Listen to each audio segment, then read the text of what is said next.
大家好，小米欢迎大家访问频道百米清水。亲爱的观众，收听今天的分享。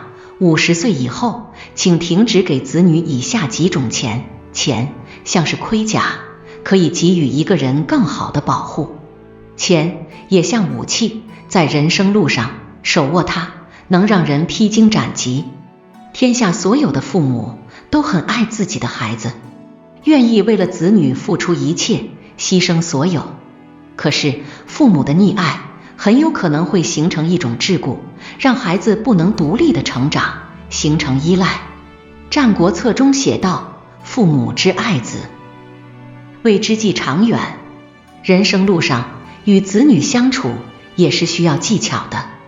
不管家里经济条件有多么优越，如果总是让子女得到钱太过容易，他们便会丧失克服困难的动力，同时也不愿意通过自己的双手辛勤的工作去换取报酬。人过50岁，子女已经进入社会，开始工作了。作为父母也已经老了，真正为了儿女考虑，请停止给予他们3种钱。子女遇到困难就给，善后钱。风雨人生路上，没有谁的人生是一帆风顺的，每个人都会遇到生活难题，遇到工作困难，遇到情感问题。但是依赖心理强的人，遇到困难后习惯给父母打电话求助，而父母因为子女一个人在外奋斗，心里本就担心，听说子女遇到困难，心里便十分担心，恨不得能马上帮助儿女解决问题。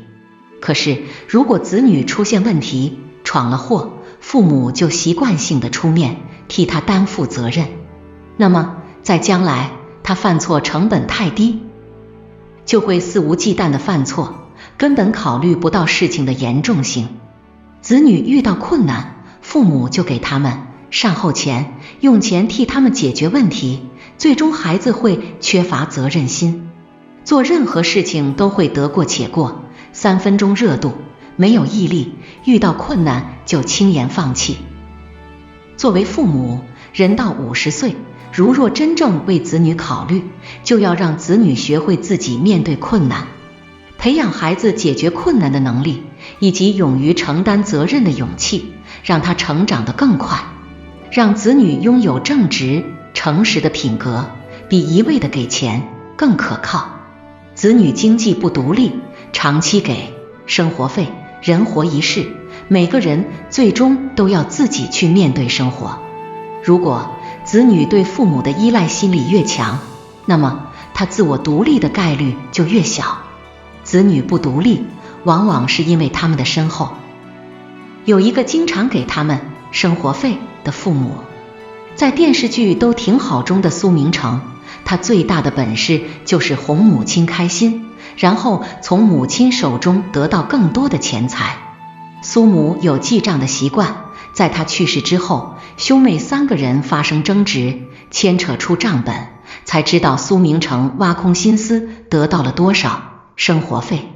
正是母亲的娇惯，导致苏明成眼高手低，不但无法沉下心来学习，而且脾气还很大。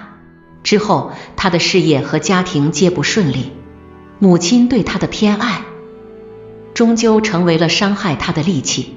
如果子女经济和人格不能独立，一旦失去父母的庇护，他们就会感觉人生路上充满了挫折和打击。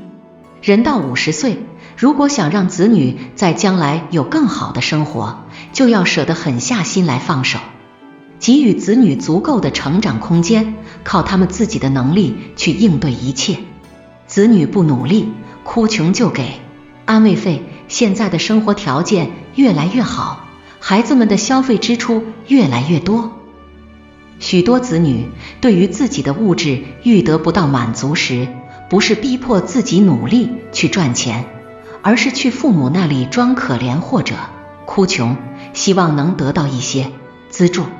如果父母太心软，面对子女哭穷就忍不住给钱，那么这不是爱，而是扼杀了孩子的上进心。在子女需要钱去满足自己的物质欲时，应该告诉他们，想要什么都是要靠自己的劳动所得。对子女不要太心软，不要培养孩子不劳而获的习惯。子女越是喜欢哭穷，越不能轻易给钱。人到50岁，帮助子女的能力越来越弱，应该让子女学会自我成长，提升自我价值与能力。当子女的生活不如意时，应该启发与引导子女，让他们想出合理的赚钱方式。子女只有自己有赚钱的思维，有赚钱的能力，才能在将来长久地避免自己颠沛流离，才能在未来真正守护自己。